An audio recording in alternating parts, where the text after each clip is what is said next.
The morning in the town of Elephant Butte began with an unbelievable sight. A young woman was running down the street wearing nothing but a leather collar and a chain. She was desperately banging on doors. This was Cynthia Vigil. When the police arrived, Cynthia told a story that sounded like a horror movie script. She had been held captive for 3 days. She was kidnapped, drugged, and subjected to a systematic torture and abuse in a soundproof trailer. She managed to escape when her captor's girlfriend, Cindy Hendy, got distracted. Cynthia reached for keys left on a table and struck Hendy in the neck with an ice pick. This escape marked the end of a 30-year career for one of the most calculated sadists in history. When FBI agents and local police entered Ray's property, they discovered a white cargo trailer he called his toy box. Ray had spent approximately $100,000 creating it. Who was David Parker Ray?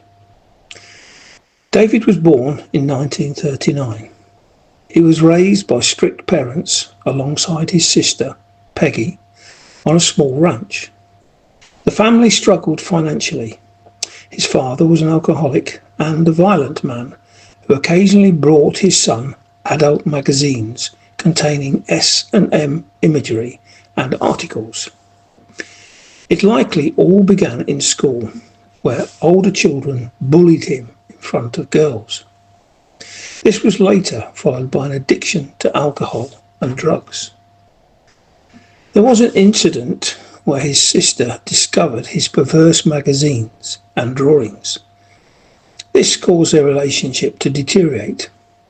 Ray himself claimed that his attacks and violence against girls began in his teenage years. He also alleged that he confessed to his first wife about once kidnapping a woman, tying her to a tree, torturing and killing her. However, the police were never able to prove these claims. Regarding his personal life, David was divorced 4 times and had 2 children. Professionally, he worked as an inspector for the State Parks Department. The leading roles in these brutal crimes were shared with his accomplice, his daughter Glenda, Jessie Ray, 39, his girlfriend Cindy Hendy, and his friend Dennis Roy Yancey. It is hard to comprehend that there were people who actively encouraged his actions. The accomplices. Cindy Hendy, she was 37 when they met and was a fugitive wanted for grand theft. At the time, she was working at a state park in Washington. Once they realized they shared similar sexual preferences, they began acting as accomplices. Cindy was instrumental in kidnapping Cynthia Vigil and assisted Ray in the toy box. She became the weak link that allowed the victim to escape. Dennis Yancey, a 27-year-old close friend whom Ray initiated into his secrets. According to Cindy, they went hunting together, and Yancey was an active participant in the abuse.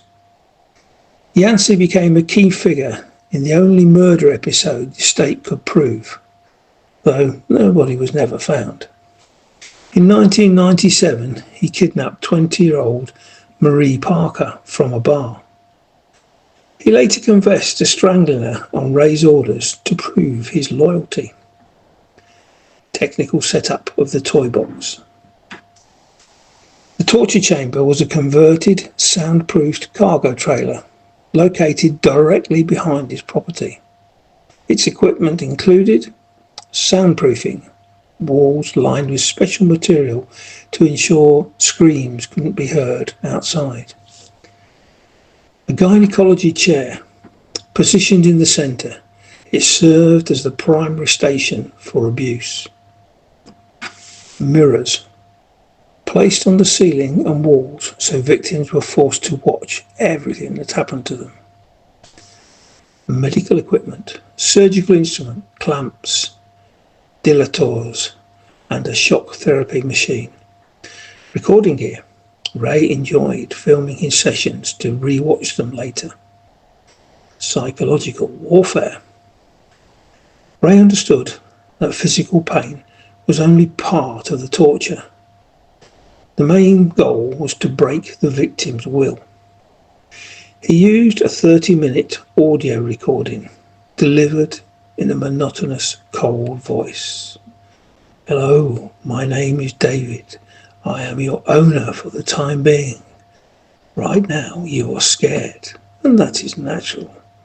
But let me explain the rules." Hello there. Are you comfortable right now? I doubt it. Wrists and ankles chained, gagged, probably blindfolded. You are disoriented and scared too, I would imagine. Perfectly normal under the circumstances. You are obviously here against your will. Totally helpless. Don't know where you're at. Know what's going to happen to you. You're very scared or very pissed off. I'm sure that you've already tried to get your wrists and ankles loose. No, you can't. Now you're just waiting to see what's going to happen next. You probably think you're going to be raped, and you're sure right about it. In this recording, he detailed exactly what he would do, explained that resistance was futile, and convinced the woman that no one was looking for them. He called himself the Master and demanded total submission, aiming to induce a state of learned helplessness. He studied anatomy, specifically to know how to inflict maximum suffering without causing immediate death. Known victims and the investigation. Cynthia Vigil, kidnapped from an Albuquerque parking lot and tortured for 3 days. Her escape on March the 22nd, 1999, led to Ray's downfall. Kelly Garrett, 1996. Kidnapped and tortured for days, as confirmed by video footage found in Ray's possession.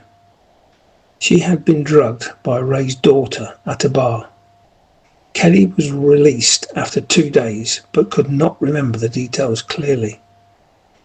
Ray claimed he had simply found her unconscious and helped her home. Angelica Montano, another survivor, who described a similar ordeal.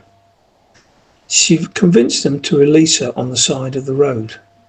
Tragically, when a police officer picked her up, he didn't believe her story, and no case was opened at the time. Why were no bodies found? Ray was an expert at destroying evidence.